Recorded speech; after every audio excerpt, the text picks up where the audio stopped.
There's a growing trend in South Carolina. When the criminal courts deliver little accountability, victims are turning to civil lawsuits for answers. Live 5's investigative reporter Emily Johnson tells us how one Charleston man is finally finding accountability somewhere else. Inside the Charleston County Courthouse on June 6, 2024, Travis ODell stood in front of the man who left him for dead.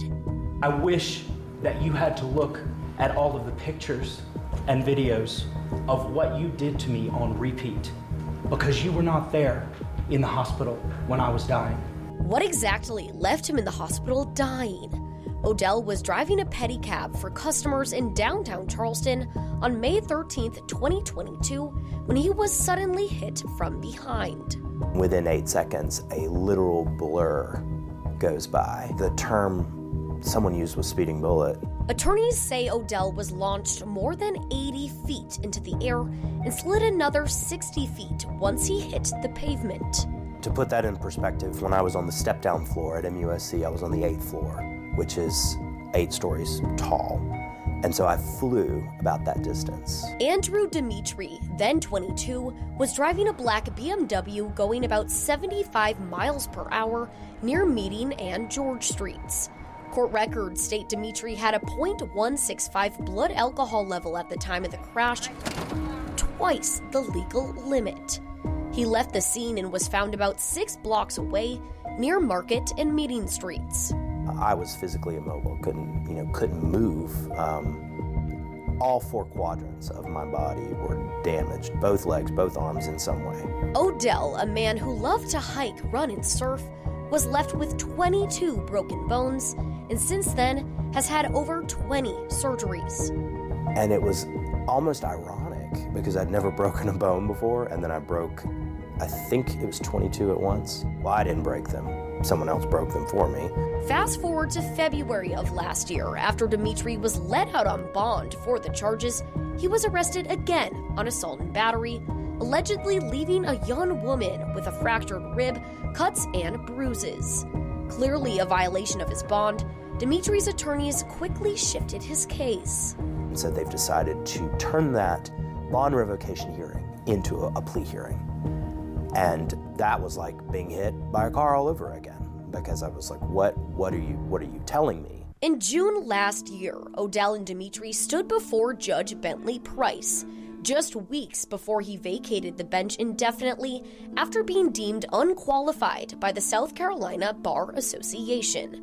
This is someone saying, aha, this is our literal get out of jail free card. Let's take advantage of it.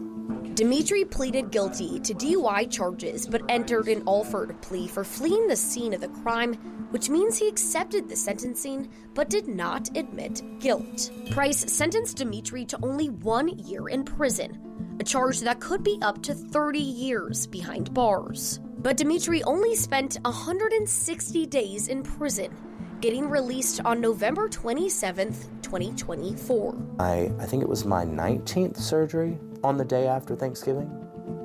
And I get messages from the state of South Carolina telling me that he's going to be released from his 1-year sentence. You want to talk about ironic, and you want to talk about unjust?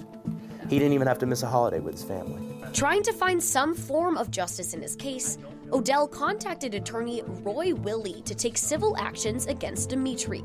Just this month, he was rewarded millions from Demetre, the man who changed his life, and multiple Charleston bars who overserved him the night of the crash.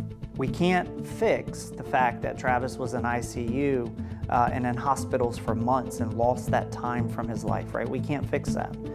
We can make up for it with money. That's what our system allows, right? And ODell is not the first victim in South Carolina to seek justice beyond the criminal justice system. Courts awarded $700 million to murder victim Brittany Drexel's family, $15 million to Mallory Beach's family, the girl killed in a 2019 Murdoch-connected boat wreck, $10 million in the death of Charleston inmate Jamal Sutherland, and over $1 million to the passengers of the 2023 Folly Beach golf cart crash that killed a bride on her wedding night. Whether it's criminal justice or civil justice, people want answers. And a lot of times, because of how the criminal justice system works, they can't get all the answers, that they're looking for. And so people turn to civil justice. Willie says there are massive differences between the two systems and what needs to be proven to see direct results. When you send somebody to prison in the criminal system, you're taking away their freedom. That's what we value most in this country, and so the burden of proof is higher. In the civil system, we are fixing, helping, and making up for whatever we can for that victim, and so the burden of proof is lower because it's just money, it's not freedom. CEO of the National Center for Victims of Crime, Renee Williams, says there is a lot of criticism and misconceptions around victims taking civil action against perpetrators.